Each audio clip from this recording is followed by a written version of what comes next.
शिव पुराण श्री रुद्र समीक्षा श्री युद्धखंड भाग 4।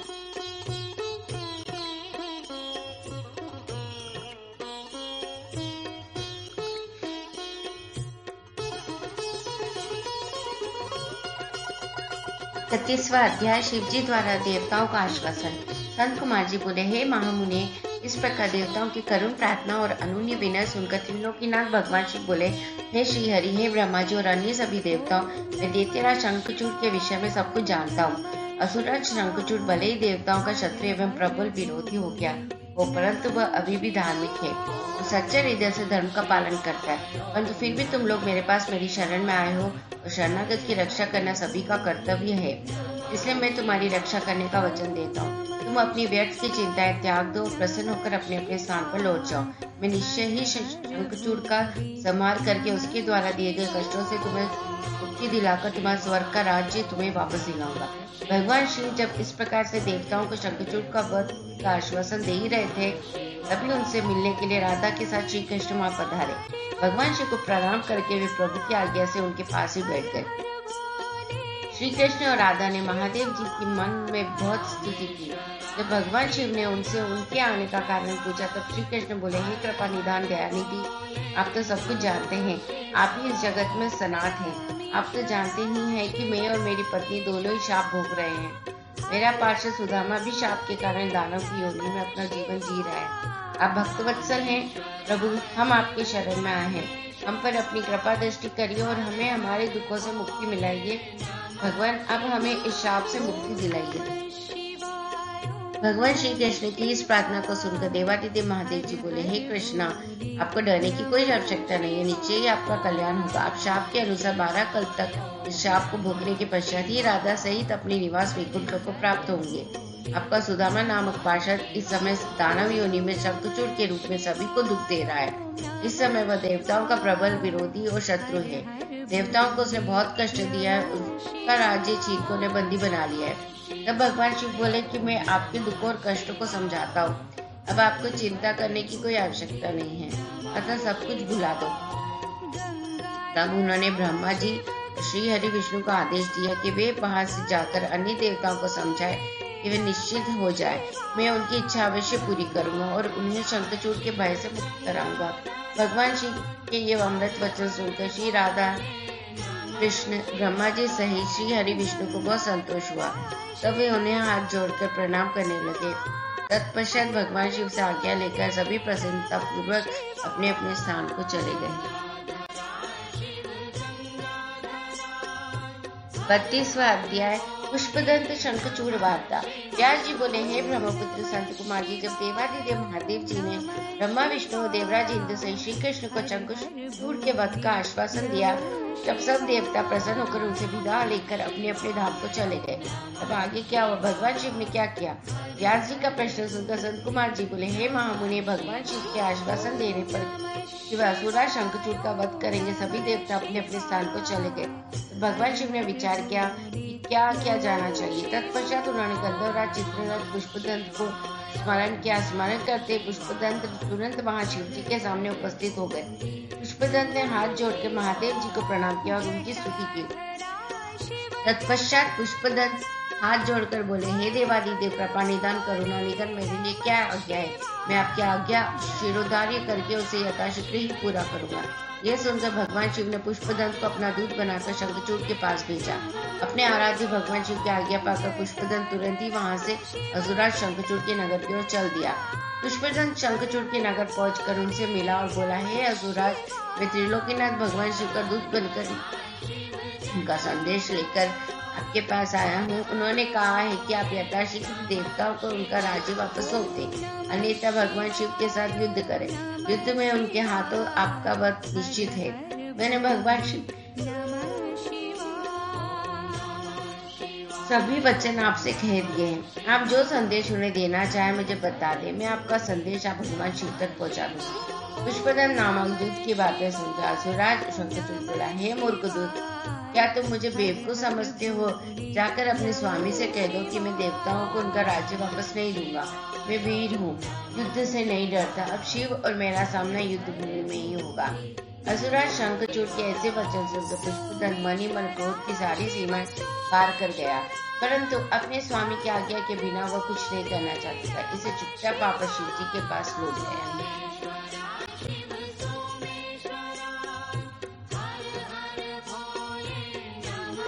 33वां अध्याय भगवान शिव की युद्ध यात्रा। ब्रह्मपुत्र संत कुमार जी बोले, हे महर्षि, जब भगवान शिव का पुष्पदंत नामक दूत शंखचूड़ की नगरी में वापस आया तो उसने कैलाश पर्वत पर पहुंचकर भगवान शिव को असुरा शंखचूड़ द्वारा कही गई सभी बातें बता दी। तब दूत के इन वचनों को सुनकर भगवान शिव को बहुत क्रोध आया। भगवान शिव ने अपने वीर साहसी गणों और अपने दोनों पुत्र कार्तिकेय और गणेश को बुलाया। उन्होंने भद्रकाली सहित अपनी पूरी गण सेना को युद्ध के लिए तैयार होने की आज्ञा प्रदान की। भगवान शिव की आज्ञा के अनुसार उनके वीर गणों और पुत्रों ने युद्ध की सभी तैयारियां अतिशीघ्र पूरी की और आकर इस बात से भगवान शिव को अवगत कराया। तब त्रिलोकीनाथ भगवान शिव ने अपनी देव सेना और गणों के साथ दैत्यराज शंखचूड़ की नगरी की ओर प्रस्थान किया। पूरी शिव सेना प्रसन्न मन से भगवान शिव की जय जयकार करती हुई आगे बढ़ रही थी। उनके प्रिय पुत्र गणेश और कार्तिकेय सेना के अधिपति के रूप में अपनी सेना का नेतृत्व कर रहे थे। भगवान शिव की सेना में 8 भैरव, 8 वसु, 11 रुद्र और 12 सूर्य भी सम्मिलित थे। अग्नि, चंद्रमा, विश्वकर्मा, अश्विनी कुमार, कुबेर, यम, नियति, नलकुबर, वायु, वरुण, बुध और मांगलिक ग्रह नक्षत्र भी भगवान शिव की सेना की शोभा बढ़ा रहे थे। उनकी सेना में देवी भद्रकाली, जिनकी 100 भुजाएं थी, अपने पार्षदों के साथ युद्ध भूमि की ओर प्रस्थान कर रही थी। भद्रकाली देवी की जीभ 1 योजन लंबी और चलायमान थी। उनके हाथों में शंख, चक्र, गदा, पद्म, खड़ग, चर्म, धनुष, बाण आदि अनेकों वस्तुएं थी। भद्रकाली देवी के एक हाथ में 1 योजन का गोल खप्पर, एक में आकाश को स्पर्श करने वाला लंबा त्रिशूल तथा अनेक शक्तियां विद्यमान थी। देवी भद्रकाली का अनुसरण करते हुए उनके साथ 3 करोड़ योगिनी, 3 करोड़ डाकिनियां भी थी, जो अपनी सेना को साथ लेकर शंखचूड़ की ससुर सेना को मजा चखाने के लिए पूरे जोरों शोरों से चल रही थी। इस प्रकार त्रिलोकीनाथ भगवान शिव की विशाल देव सेना, जिसमें हजारों वीर बलशाली गण विद्यमान थे, पूरे मनोयोग के साथ युद्ध स्थल की ओर बढ़ रही थी। तब भगवान शिव ने अपनी सेना को एक वट वृक्ष के नीचे कुछ देर विश्राम करने के लिए कहा और स्वयं भी उसी वट वृक्ष के नीचे आसन लगाकर बैठ गए। 34वां अध्याय शंखचूड़ की युद्ध यात्रा। संत कुमार जी बोले, हे व्यास जी, उधर दूसरी ओर जब भगवान शिव का दूत पुष्पदंत असुरा शंखचूड़ के पास से वापस लौट गया, तब असुरा शंखचूड़ भी अपने मन में युद्ध करने का निश्चय करके अपनी प्रिय पत्नी देवी तुलसी के पास पहुंचा। वहां उसने तुलसी को बताया कि हे देवी, अब मुझे कल सुबह युद्ध के लिए प्रस्थान करना होगा। यह सुनकर देवी तुलसी रोने लगी। शंखचूड़ ने उन्हें ढांढस बंधाया और कहा कि वीरों की पत्नियां रोकर नहीं बल्कि हंसकर उन्हें विदा करती है। यह सुनकर तुलसी ने अपनी आंखों के आंसू पोंछ लिए। प्रातःकाल जागकर असुरा शंखचूड़ ने अपनी राज दरबार का उत्तराधिकारी अपने पुत्र को सौंप दिया तथा देवी तुलसी से पुत्र की सहायता करने के लिए कहा कि दैत्यराज शंखचूड़ ने अपनी विशाल दैत्य सेना का युद्ध के लिए आह्वान किया। अपने स्वामी दैत्यराज शंखचूड़ के बुलाने पर विशाल दैत्य सेना पल भर में संगठित हो गई। उस असुर सेना में अनेक वीर और पराक्रमी योद्धा थे। वे युद्ध करने के लिए सुसज्जित होकर आए थे। दैत्य सेना का मनोबल बहुत ऊंचा था। वे अत्यंत गर्वित थे और सोच रहे थे कि इस युद्ध में वे अवश्य ही जीतेंगे। मौर्य, कलिक और कालिके नामक 3 वीर असुर सेनापति के रूप में दैत्य सेना का प्रतिनिधित्व कर रहे थे। उस विशाल 3 लाख अश्वरोही सेना को देखकर बड़े बड़े वीर पल भर में भयभीत हो जाते थे। असुरराज शंखचूड़ अपनी विशाल दैत्य सेना को देखकर बहुत खुश हो रहा था। तब युद्ध के लिए प्रस्थान करती हुई उस सेना का नेतृत्व एवं असुरराज शंखचूड़ ने आगे आकर किया। उनके पीछे वाले रथ में दैत्यों के गुरु शुक्राचार्य उनका मार्ग प्रशस्त कर रहे थे। इस प्रकार अपने स्वामी शंखचूड़ की जय जयकार को उद्घोष करती हुई वह राक्षस सेना तीव्र गति से आगे बढ़ी चली जा रही थी। चलते चलते काफी समय बीत गया। आखिर पुष्पभद्रा नामक नदी के किनारे एक अक्षय वट वृक्ष के नीचे दैत्य सेना ने अपना डेरा लगाया। वहीं से कुछ दूरी पर देव सेना ने भी अपना डेरा डाला हुआ था। 35वां अध्याय शंखचूड़ के दूत और शिव जी की वार्ता। संत कुमार जी बोले, हे व्यास जी, जब इस प्रकार देवताओं की सेना लेकर भगवान शिव और राक्षसों की सेना के साथ असुरराज शंखचूड़ अपने अपने निवासों को छोड़कर युद्ध करने के लिए यात्रा करते करते रास्ते में रुक गए और दोनों सेनाएं कुछ ही दूर पे रुकी थी। तब दैत्यराज शंखचूड़ ने अपने एक दूत को संदेश देकर भगवान शिव के पास भेजा। दैत्यराज शंखचूड़ का वह दूत भगवान शिव के पास पहुंचा और बोला, हे शिव, मैं दैत्यराज शंखचूड़ का दूत हूँ और उनका संदेश लेकर आपके पास आया हूँ। मेरे स्वामी ने कहवाया है कि वे यहाँ आ गए हैं, अब आपकी क्या इच्छा है? तब दैत्यराज के उस दूत से शिव जी बोले, दूत, तुम जाकर अपने स्वामी शंखचूड़ से कहो कि देवताओं के साथ शत्रुता छोड़कर उनसे मित्रता कर लो, उनका हड़पा हुआ राज्य उन्हें वापस कर दो और तुम सुखपूर्वक अपने राज्य पर शासन करो। दैत्यराज से कहना कि वह शुद्ध कर्मी महर्षि कश्यप की संतान है, उन्हें ऐसा करना शोभा नहीं देता, इसलिए वे समय रहते मेरी समझाई हुई बात को समझ जाए, अन्यथा इसके परिणाम दानवों के लिए बहुत घातक हो सकते हैं। भगवान शिव के इस प्रकार के वचन सुनकर वह दूत पुनः बोला, हे देवादिदेव, हालांकि आपकी बातों में कुछ सच्चाई है, परंतु क्या हमेशा हर बात में असुर ही गलत होते हैं? देवता हमेशा सही होते हैं, उनकी कभी कोई गलती नहीं होती। आपके अनुसार सारे दोष असुरों में है, जबकि वास्तविकता में ऐसा बिल्कुल भी नहीं है। दोष केवल असुरों में ही नहीं, देवताओं में भी है। मैं उनका पक्ष लेने वाले आपसे पूछता हूँ कि मधु और केटव नामक देवतियों के सिरों को किसने काटा? विप्रों को युद्ध करने के पश्चात क्यों भस्म कर दिया गया? आप सदा से ही देवताओं और दानवों में पक्षपात करते आए हैं। आप देवताओं का ही कल्याण करते हैं, जबकि ईश्वर होने के नाते आप देवताओं और असुरों दोनों के लिए आराध्य है। इसलिए आपको किसी एक के संबंध में नहीं, बल्कि दोनों के हितों को ध्यान में रखना चाहिए। शंखचूड़ के दूत के वचनों को सुनकर कल्याणकारी शिव बोले, दूत, तुम्हारी ये बात पूर्णतः गलत है। मैं देवताओं और दानवों में कभी कोई भेद नहीं करता। मैं तो सदा से ही अपने भक्तों के अधीन हूँ। मैं सदैव अपने भक्तों का कल्याण करता हूँ और उनके अभिष्ट कार्य की सिद्धि करता हूँ। मुझे देवताओं पर आए संकट को दूर करना है, इसलिए मुझे असुरों से युद्ध करना ही होगा। तुम जाकर इस बात को असुरराज शंखचूड़ को बता दो। ये कहकर भगवान शिव चुप हो गए और वह दूत अपने स्वामी शंखचूड़ के पास चला गया।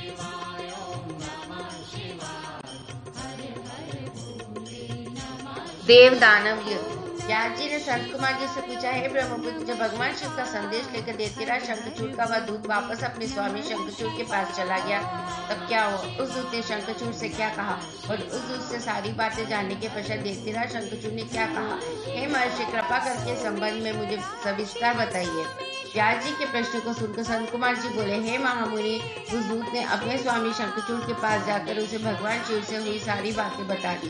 शिव जी की कई बातें सुनकर शंखचूड़ और अधिक क्रोधित हो उठा और उसने अपनी विशाल दैत्य सेना को तुरंत युद्ध के लिए चलने की आज्ञा प्रदान की। दूसरी ओर भगवान शिव ने भी अपने गणों और देवताओं को युद्ध भूमि की ओर प्रस्थान करने के लिए कहा। देवताओं और दानवों दोनों की सेनाएं पूरे जोश और साहस के साथ लड़ने हेतु तत्पर होकर आगे बढ़ने लगी। दानवों की सेना में सबसे आगे शंखचूड़ था और दूसरी ओर देवसेना में त्रिलोकीनाथ भगवान शिव सबसे आगे चल रहे थे। दोनों सेनाएं अपने स्वामियों के जय घोष के साथ आगे बढ़ रही थी। उस समय चारों ओर रणभेरियां बजने लगी थी। कुछ ही समय पश्चात देवता और दैत्य आमने सामने थे। एक दूसरे को अपना घोर शत्रु समझकर दोनों एक दूसरे पर टूट पड़े। भयानक युद्ध होने लगा। हर और मारकाट चीख पुकार मची हुई थी। युद्ध का दृश्य अत्यंत हृदय विदारक था। भगवान श्री हरि विष्णु के साथ दंभ कलासुर के साथ कालका, गोकर्ण के साथ हुताशन, तो कालंबिक के साथ वरुण देव का युद्ध होने लगा। सब युद्ध करने में मग्न थे, परंतु भगवान शिव तथा देवी भद्रकाली अभी तक ऐसे ही बैठे थे। उन्होंने युद्ध करना शुरू नहीं किया था। उधर दैत्यराज शंखचूड़ भी युद्ध का दृश्य देख रहा था। उस समय युद्ध अपने चरम पर था। दोनों सेनाएं घमासान युद्ध कर रही थी। सभी बड़ी वीरता से लड़ रहे थे और युद्ध में अनेक प्रकार के आयुधों का प्रयोग कर रहे थे। कुछ ही देर में पृथ्वी कटे मरे और घायल योद्धाओं से पड़ गई।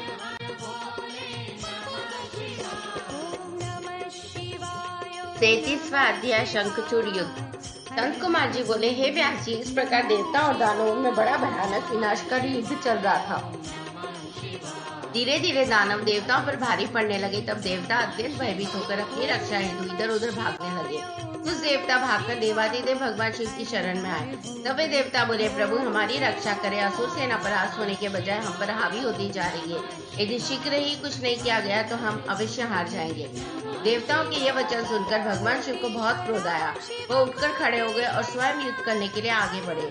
युद्ध स्थल में पहुंचने ही उन्होंने असुरों की अक्षौहिणी सेना का नाश कर दिया।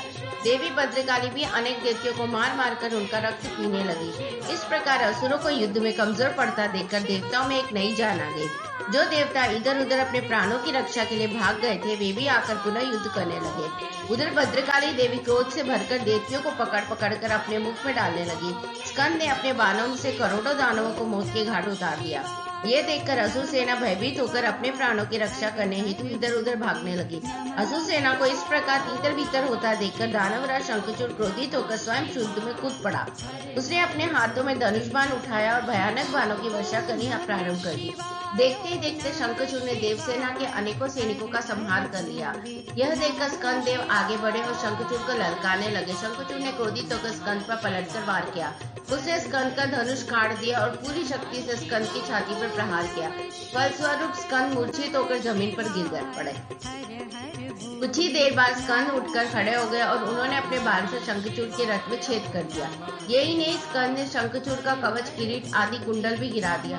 तत्पश्चात उसने एक भयानक विषभूजी शक्ति से शंखचूड़ पर प्रहार किया। इस प्रकार से शंखचूड़ मूर्छित होकर धरती पर गिर पड़ा और काफी समय तक ऐसे ही पड़ा रहा। कुछ समय पश्चात वह ठीक होकर पुनः युद्ध करने लगा। इस बार उसने भगवान शिव के पुत्र कार्तिकेय को अपने निशाना बनाया और उस पर भयानक शक्ति का प्रहार किया, जिससे कार्तिकेय बेहोश होकर जमीन पर गिर पड़े। तब कार्तिकेय को इस प्रकार धरती पर बेहोश पड़ा हुआ देखकर देवी भद्रकाली उन्हें गोद में उठा लाई। उनकी दशा देखकर शिवजी ने उन पर अपने कमंडल का जल छिड़का। जल छिड़कते कार्तिकेय फौरन उठ बैठे और पुनः युद्ध करने के लिए चल दिए। दूसरी ओर वीरभद्र और शंखचूड़ का भयानक युद्ध चल रहा था। यह क्या कहना कठिन था कि दोनों में से कौन अधिक वीर और बलशाली है। एक दूसरे पर वे बड़े बल शक्तिशाली ढंग से प्रहार कर रहे थे। देवी भद्रकाली भी पुनः युद्ध में आकर दानवों का भक्षण करने लगी। 48 अध्याय भद्रकाली शंखचूड़ युद्ध। संत कुमार जी बोले, हे व्यास जी, देवी भद्रकाली ने युद्ध भूमि में जाकर भयंकर सिंहनाद किया, जिससे डरकर अनेकों दानव मूर्छित होकर धरती पर गिर पड़े। भद्रकाली ने अपने तेज और नुकीले दांतों से दानवों का रक्त चूसना शुरू कर दिया। यह देखकर युद्धरत दानव भय से आतंकित हो उठे। वे डरकर इधर उधर भागने लगे। यह देखकर दानवराज शंखचूड़ दौड़कर देवी भद्रकाली से युद्ध करने के लिए आगे आया। शंखचूड़ को सामने खड़ा देखकर भद्रकाली ने प्रलय अग्नि के समान भयंकर बाणों की वर्षा करनी शुरू कर दी, परंतु शंखचूड़ ने पेशर नामक अस्त्र से उस वर्षा को शांत कर दिया। देवी भद्रकाली ने उसके जवाब में नारायण अस्त्र चलाया, परंतु शंखचूड़ हाथ जोड़कर उस अस्त्र को प्रणाम करने लगा, जिससे वह नारायण अस्त्र वहीं पर शांत हो गया। दैत्यराज शंखचूड़ अपने भयानक बाणों से देवी पर प्रहार करता और देवी उन असंख्य बाणों को अपनी विकराल दाढ़ों से चबा जाती। इस प्रकार देवी और शंखचूड़ में भयानक संग्राम होने लगा।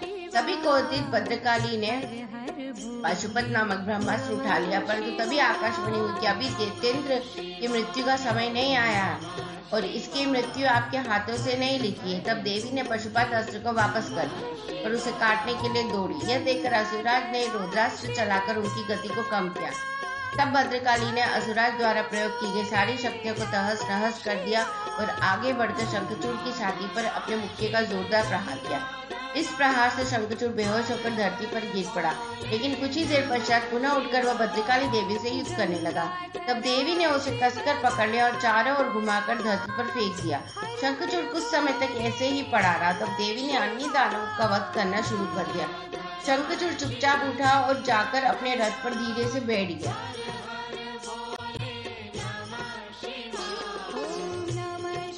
उनतीसवां अध्याय शंखचूड़ की सेना का संहार। व्यास जी बोले, हे ब्रह्मपुत्र संत कुमार जी, जब देवी भद्रकाली द्वारा युद्ध में घायल होकर शंखचूड़ पुनः अपने रथ पर जाकर बैठ गया, तब क्या हुआ? भगवान शिव ने जो उस युद्ध में असुरा शंखचूड़ का वध करने के लिए ही आए थे, क्या किया? कृपा कर मुझे इस कथा को सविस्तर बताइए।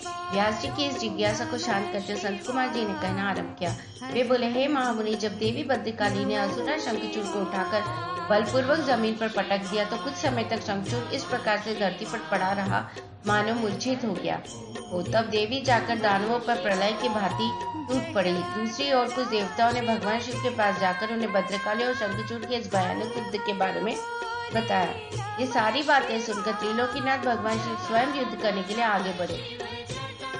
जब कल्याणकारी सर्वेश्वर देवादिदेव भगवान शिव अपने वाहन नंदीश्वर पर चढ़कर आरूढ़ होकर युद्ध स्थल पर पधारे, तो उन्हें देखकर असुरराज शंखचूड़ ने उनका अभिवादन किया। तत्पश्चात शंखचूड़ अपने विमान पर चढ़ गया और भगवान शिव से युद्ध करने की तैयारी करने लगा। उसने अपना रक्षा कवच पहना और युद्ध करने के लिए अपने हाथ में धनुष बाण उठा लिया। वह पूरे उत्साह के साथ भगवान शिव पर दिव्यास्त्रों का प्रहार कर रहा था। इस प्रकार त्रिलोकीनाथ भगवान शिव और असुरा शंखचूड़ का भयानक युद्ध 100 वर्षों तक निरंतर चलता रहा। महावीर और पराक्रमी शंखचूड़ ने अनेक शक्तिशाली बाणों और असंख्य मायावी अस्त्र शस्त्रों का प्रयोग शिव जी पर किया, परंतु परमेश्वर शिव ने उन सबको पल भर में काट दिया। भगवान शिव ने क्रोधित होकर उस पर पुनः प्रहार किया। यह देखकर शंखचूड़ ने चतुराई से काम लेते हुए मन में सोचा कि यदि मैं भगवान शिव के वाहन को नुकसान पहुंचा दूं, तो वे पल भर में ही जमीन पर आ गिरेंगे और इस प्रकार मैं उन पर झपटकर उन्हें अपने वश में कर लूंगा। यह विचार मन में आते शंखचूड़ ने शिवजी के वाहन नंदीश्वर के सिर पर तलवार से वार किया, परंतु देवादिदेव ने क्षणमात्र में ही उस तलवार के 2 टुकड़े कर दिए। अपने प्रिय नंदीश्वर को युद्ध में निशाना बनाता देखकर उनके सब्र का बाण टूट गया और उन्होंने अपने तेज बाणों से दैत्यराज की ढाल को भी काट दिया। तब तलवार और ढाल दोनों ही खराब हो गई। तब शंखचूड़ ने अपनी गदा से युद्ध लड़ना आरंभ कर दिया, परंतु गदा का भी हाल वही हुआ जो तलवार और ढाल का हुआ था। तभी देवी भद्रकाली वहां पहुंचकर राक्षसों को मारने काटने लगी। देखते ही देखते उन्होंने अनेक वीर दैत्यों का संहार कर दिया, कई का रक्त चूस लिया और बहुतों को अपना मुख में डालकर जिंदा ही निगल लिया। अपनी विशाल दैत्य सेना का इस प्रकार सर्वनाश होता देखकर शंखचूड़ को अत्यधिक पीड़ा हुई। उसका डर तब और भी बढ़ गया। तब उसने अपने साहसी और राक्षसों को प्राण बचाने के लिए जहां तहां भागते हुए देखा। 40वां अध्याय शिवजी द्वारा शंखचूड़ वध। संत कुमार जी बोले, हे व्यास जी, अपनी विशाल सेना का इस प्रकार समार होता देखकर असुरा शंखचूड़ अत्यंत क्रोधित होकर निरंतर उन पर अस्त्रों का प्रहार करने लगा। तत्पश्चात उसने अपनी माया का प्रयोग करते हुए सभी देवताओं से देवादिदेव महादेव को भयभीत करने का प्रयास किया, परंतु इस जगत के स्वामी को इस प्रकार भला कोई डरा सकता है क्या? देवादिदेव महादेव जी उसकी माया से तनिक भी भयभीत नहीं हुए और उन्होंने शंखचूड़ पर अनेक दिव्य शक्तियों से प्रहार किया, जिनके फलस्वरूप शंखचूड़ की माया पल भर में ही विलुप्त हो गई। क्रोधित महादेव जी ने दैत्येंद्र का वध करने के लिए अपने हाथ में त्रिशूल उठा लिया। जैसे वे त्रिशूल का प्रहार करने आगे बढ़े, तभी उन्हें एक आकाशवाणी हुई सुनाई दी, जो कि सिर्फ शिव जी के लिए ही थी। आकाशवाणी बोले, हे कल्याणकारी शिवा, आप तो सर्वेश्वर है, इस जगत के स्वामी है। आपकी आज्ञा के बिना तो इस जगत में कुछ हो ही नहीं सकता। भगवान, आप इस तुच्छ राक्षस का वध करने के लिए त्रिशूल का प्रयोग क्यों कर रहे हैं? इसे मानना आपके लिए बहुत ही आसान है। भगवान, आप तो सब वेदों के परम ज्ञाता हैं तथा सब कुछ जानते हैं। जब तक शंखचूड़ के पास भगवान विष्णु का कवच और पतिव्रता स्त्री है, तब तक शास्त्रानुसार यह अवध्य है। आकाशवाणी सुनते भगवान शिव ने अपने त्रिशूल को तुरंत ही रोक दिया और मन में श्री हरि विष्णु का स्मरण किया। श्री हरि अगले क्षण हाथ जोड़े उनके सामने उपस्थित हो गए। तब शिव जी ने विष्णु जी को इस संकट को दूर करने का आदेश दिया। भगवान विष्णु ने तुरंत एक ब्राह्मण का वेश धारण किया और भिक्षा मांगने के लिए दैत्यराज शंखचूड़ के पास पहुंच गए। वहां पहुंचकर विष्णु जी ने भिक्षा मांगी। तब शंखचूड़ ने पूछा, हे ब्राह्मण देव, आपको क्या चाहिए? मैं अवश्य ही दूंगा, परंतु पहले यह बताइए तो सही कि आप क्या चाहते हैं। ब्राह्मण का रूप धारण किए हुए विष्णु जी बोले कि पहले प्रतिज्ञा करो कि मैं जो मांगूंगा तुम मुझे दोगे। इस प्रकार जब शंखचूड़ ने ब्राह्मण को उसकी इच्छित वस्तु देने का वचन दे दिया, तब विष्णु जी ने उससे उसका कवच मांग लिया। कवच लेने के पश्चात वे ब्राह्मण के रूप में दैत्यराज की पत्नी देवी तुलसी के पास गए। मायावी विष्णु जी देवताओं के कार्य को पूरा करने के लिए देवी तुलसी के साथ भक्ति पूर्वक विहार करने लगे। दूसरी ओर जब भगवान शिव को अपनी दिव्य अलौकिक शक्ति द्वारा इस बात का ज्ञान हुआ कि शंखचूड़ की रक्षा करने वाला कवच और उसके पतिव्रता स्त्री की शक्ति अब उसके साथ नहीं रही, तो तुरंत ही उन्होंने अपना विजय नामक त्रिशूल उठा लिया और पूरी शक्ति से उस त्रिशूल का प्रहार दैत्यराज पर किया। उस दिव्य त्रिशूल के प्रहार से पल भर में ही शंखचूड़ के प्राण पखेरु उड़ गए। दैत्यराज शंखचूड़ के मरते आकाश में धुंधुबियां बजने लगी, चारों दिशाओं में मंगलगान होने लगा और भगवान शिव पर आकाश के फूलों की वर्षा होने लगी। वहां उपस्थित सभी देवता भगवान शिव की स्तुति करने लगे और उनको ध्यान करने लगे। असुरा शंखचूड़ भी भगवान शिव के हाथों मृत्यु को प्राप्त होकर अपने शाप से मुक्त हो गया। उसके हड्डियों से एक विशेष शंख की जाति बनी। उस शंख में रखा गया जल अत्यंत शुद्ध माना जाता है और उसका प्रयोग देवताओं पर जल चढ़ाने के लिए तथा घरों को शुद्ध करने के लिए किया जाता है। वह जल देवी लक्ष्मी और श्री हरि विष्णु को बहुत प्रिय है, परंतु इस जल को भगवान शिव की पूजा में प्रयोग नहीं किया जाता। इस प्रकार दैत्यराज शंखचूड़ के वध के पश्चात कल्याणकारी भगवान शिव प्रसन्नता पूर्वक नंदीश्वर में आरूढ़ होकर देवी भद्रकाली, कुमार कार्तिक और गणेश सहित अपने अनेकों गणों को साथ लेकर पुनः अपने निवास कैलाश पर्वत की ओर चल दिए। तत्पश्चात अन्य देवता भी प्रसन्न हृदय से अपने लोगों को चले गए।